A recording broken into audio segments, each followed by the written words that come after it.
वंदे मातरम। नमस्कार, जय श्री राम। मनहर की गपशप में फिर हम बात करते हैं जो बात करने का मैंने वचन दे रखा है। और इसलिए भी बात कर रहे हैं, कुछ सवाल जो मेरे पिछले पोस्ट पर निकल के आते हैं, उन सवालों के जवाब दे देना भी मैं ठीक समझता हूँ। और हमारा एक बार फिर से हम मुखातिब हो जाए, बातचीत हो जाए उसी विषय पर। ये जो अभी 16 जुलाई को हीयरिंग नहीं हुई, उसको लेकर के सवाल उठे। फिर रजिस्ट्रार ने उसमें जानबूझकर कैसा किया, ये सवाल उठा। एक सवाल उठा कि सुप्रीम कोर्ट में सीधे हमसे मतलब सतीश सालियान जी के एडवोकेट्स या जो भी अथॉरिटीज़ हैं लीगल, वे वहाँ पर क्यों नहीं जा रहे। ये तीन सवाल बेसिकली आए, इन तीनों के जवाब मैं दे रहा हूँ। 16 जुलाई को हीयरिंग नहीं हुई, ऐसा हाई कोर्ट में ही नहीं सुप्रीम कोर्ट में भी हो सकता है, और ट्रायल कोर्ट्स जो आरंभिक कोर्ट होते हैं वहाँ भी हो सकता है। तो ये कोर्ट की के लिए इसको इतना दोषारोपित कर देना बड़ा कारण नहीं होता है। एक चीज़ हो गया। ऐसा अगर बार बार होता है, लगातार ऐसा होता है, जैसे अगली बार भी फिर कोई तिथि आएगी और उस पर भी ऐसा हो जाए तो सवाल उठता है। अब बात आती है, उसमें क्या हुआ था कि जो जजेस थे 18 जून वाले, उन्होंने ये तारीख तय की थी कि ये तारीख रहेगी, तो उस पर हीयरिंग नहीं हुई। 2 जुलाई में, 2 जुलाई की बात में जो तिथि दी थी उस पर हीयरिंग नहीं हुई। अब यहाँ पर एक कारण और भी होता है कि संबंधित एडवोकेट्स, पिटिशनर के एडवोकेट्स कभी कभी लगते हैं कि बेंच ठीक नहीं है, तो उस पर वो हीयरिंग को अवॉइड कर देते हैं या उसमें मेंशन करवा देते हैं कि हमें हीयरिंग नहीं करवाना, बेंच के बदलने की प्रतीक्षा करते हैं। अब लगातार तारीख महत्वपूर्ण नहीं है, सही बेंच पर आपकी हीयरिंग महत्वपूर्ण है। हाई कोर्ट में खास तौर से 7, 8, 10 बेंचेस होती है, अलग अलग हाई कोर्ट्स में अलग अलग बेंचेस की व्यवस्थाएं रहती है हीयरिंग के लिए। डबल बेंचेस खास तौर से जहाँ रहती है, सिंगल बेंचेस तो और संख्या में ज़्यादा भी हो सकती है, लेकिन डबल बेंचेस 5 से 7, 8 तक हाई कोर्ट्स में रहती। तो अभी जो दिशा सालियान के 16 जुलाई वाले केस में हीयरिंग नहीं हुई या उस दिन वो बोर्ड पर ही नहीं आया, आता तो भी उसको अपना एडवोकेट्स अर्थात नीलेश ओझा उसको अवॉइड कर सकते थे, टालते, यदि लगता कि ये सही बेंच पर नहीं आया। बेंच बदल सकती है, सेम बेंच पर आपका केस निरंतर आए ये ज़रूरी नहीं है। एक चीज़ ध्यान रखिएगा, जैसे कोतवाल साहब की बेंच पर आया था, उससे पहले और कोई बेंच आई थी, नीलेश ओझा जी ने मना किया, फिर कोतवाल साहब की बेंच आई, उसको स्वीकार किया, वहाँ पर लगवाया। तो सही बेंच पर आपका केस पहुँचे, कभी कभी वो भाग्य से होता है, कभी कभी ऐसा नहीं भी होता है। तो जो एडवोकेट्स होते हैं, समझदार एडवोकेट्स विशेषतः जिनकी लंबी प्रैक्टिस होती है, वो उस बेंच के लिए अपने केस को उस दिन हीयरिंग से के लिए आगे बढ़वा देते हैं।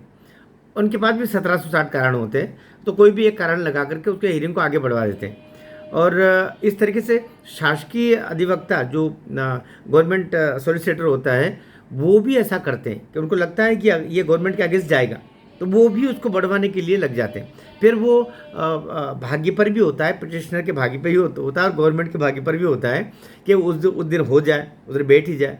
तो ये ज़रूरी नहीं कि जो तिथि आए उस दिन हीयरिंग हो ही जाए। इसलिए एकदम से दोषारोपण के इस पर आता है कुछ नहीं होगा। ये मैं सोचता हूँ ये वीडियो मैं उन्हीं के लिए ये बनाया है, मान के चलिए, कि जो ये कहते हैं कि कुछ नहीं होगा। अरे भाई, बहुत होता है, होगा। भरोसा तो पॉजिटिव तो रहो, है ना, पॉजिटिव तो रखो, है ना। कई गंजे भी कंघा लेके घूमते हैं ना, उनको भी उम्मीद रहती है कि बाल आएंगे, और जब बाल आएंगे तो फिर कंघी खरीदने कहाँ जाएंगे, तो वो कंघी पहले से लेके रखते हैं। वो जब इतनी उम्मीद पर जी सकते हैं, तो हमारा तो केस तो हीयरिंग पे चल रहा है।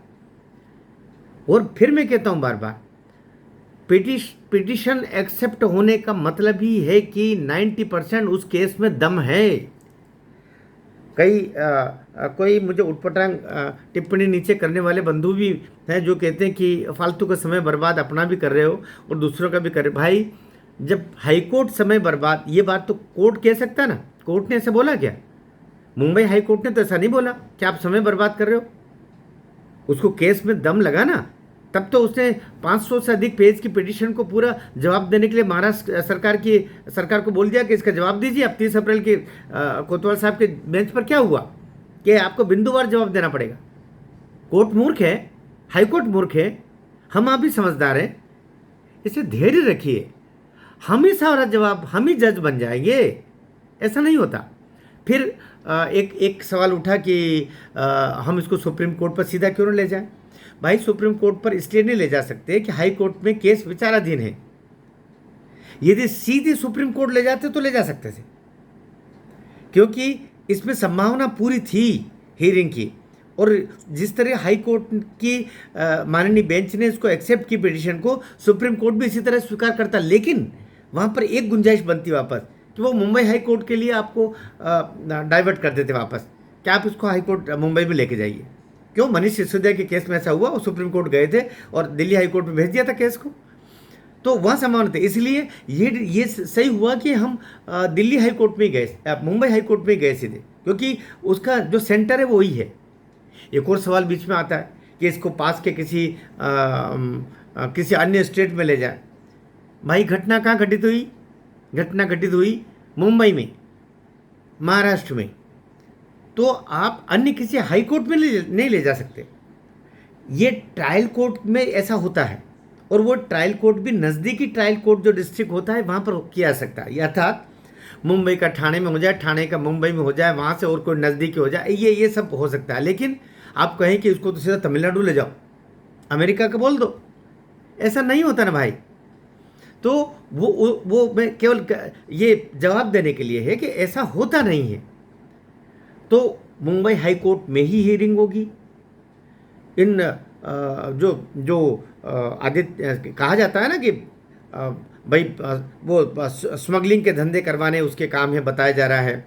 मर्डर्स करवाने, सुपारी लेके मर्डर्स करवाने का काम आदित्य ठाकरे की गैंग करवा रही है। उद्धव ठाकरे की सरकार ने पूरे क्रिमिनल्स को ही बढ़ावा दिया। उद्धव ठाकरे का सरकार का उससे जो वहाँ पर पाकिस्तान में बैठा हुआ है दाऊद इब्राहिम, उस गैंग से संबंध ऐसा कहा जाता है, वो सब कुछ है। तो अभी ये देखना पड़ेगा कि इनमें पहले तो ये दृढ़ धारणा कर लीजिए कि केसेस में बहुत संभावनाएं नहीं, संपूर्ण संभावना है। आशावान रहना पड़ेगा, क्योंकि वो है ना दुष्यंत कुमार का कि एक पत्थर ज़रा तबीयत से उछालो यारों।